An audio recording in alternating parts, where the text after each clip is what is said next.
Иран вместо настоящего ядерного оружия.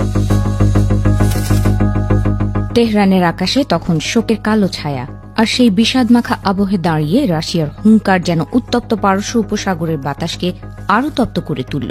ইরানের প্রয়াত সর্বোচ্চ নেতা আয়াতুল্লাহ আলী খামেনির বিদায় অনুষ্ঠানে অংশ নিতে তেহরান সফরে গিয়েছিলেন রাশিয়ার নিরাপত্তা পরিষদের উপপ্রধান দিমিত্রি মেদভেদেভ। সেখান থেকে ফেরার পথে তিনি ওয়াশিংটন ও তেল আবিবের বিরুদ্ধে এক বিস্ফোরক অভিযোগের আঙুল তুলেছেন।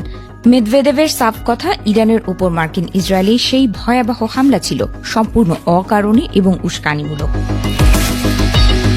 গত ফেব্রুয়ারি মাসের ২৮ তারিখের সেই কাল রাত্রির কথা স্মরণ করে মেদভেদেভ জানান, যখন ইরান ও আমেরিকার মধ্যে সমঝোতার আলোচনা চলছিল ঠিক তখনই ডোনাল্ড ট্রাম্পের নির্দেশে শুরু হয় প্রাণঘাতী বিমান হামলা। তিনি আক্ষেপে সুরে বলেন, ইরান তখন কোনোভাবেই আমেরিকার জন্য হুমকি ছিল না, অথচ আন্তর্জাতিক আইনের তোয়াক্কা না করে চালানো সেই হামলায় ঝরে পড়েছে অসংখ্য প্রাণ, যার মধ্যে ছিল শিশুরাও। এই ঘটনা বিশ্ব রাজনীতির বিবেককে চরমভাবে কলঙ্কিত করেছে বলে মনে করেন তিনি।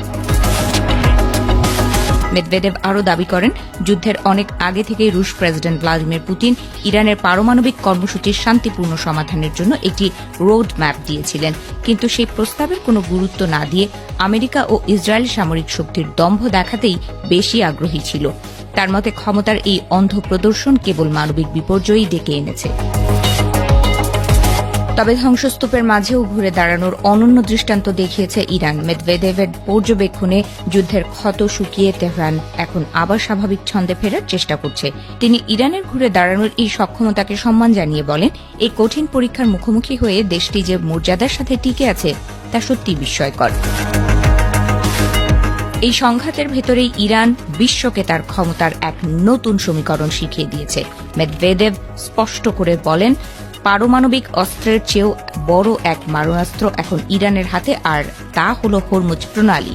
যুদ্ধের দামামা বাজার সঙ্গে সঙ্গে এই জলপথ ঘিরে তৈরি হওয়া অবরোধে বিশ্ববাজারে জ্বালানি তেলের দাম যে আকাশ ছোঁয়া $120 পৌঁছেছিল, তা পশ্চিমা বিশ্বকে এক কঠিন বার্তা দিয়ে গেছে। শুধুমাত্র হরমুজ নয়, মেদভেদেভ সতর্ক করে বলেছেন যে ভবিষ্যতে নতুন কোনো আগ্রাসন চললে বাব আল মেন্দেব প্রণালীর মতো গুরুত্বপূর্ণ জলপথও বন্ধ করে দিতে পারে ইরান। বিশ্বে জ্বালানি সরবরাহের প্রধান এই ধমনীগুলো যে ইরানের হাতের মুঠোয়, তা ভূ রাজনৈতিক কৌশলে এক বিশাল চাল। রাশিয়া ও ইরানের বিরুদ্ধে পশ্চিমা দেশগুলোর আরোপ করা নিষেধাজ্ঞাকেও মেদভেদেভ অবৈধ ও একপাক্ষিক বলে উড়িয়ে দিয়েছেন। তিনি মনে করেন, এ ধরনের নিষেধাজ্ঞা আন্তর্জাতিক আইনের পরিপন্থী এবং বৈশ্বিক স্থিতিশীলতার পথে বড় বাধা। তার মতে, এসব নিষেধাজ্ঞা দিয়ে রাশিয়া বা ইরান কাউকেই দাবিয়ে রাখা সম্ভব না।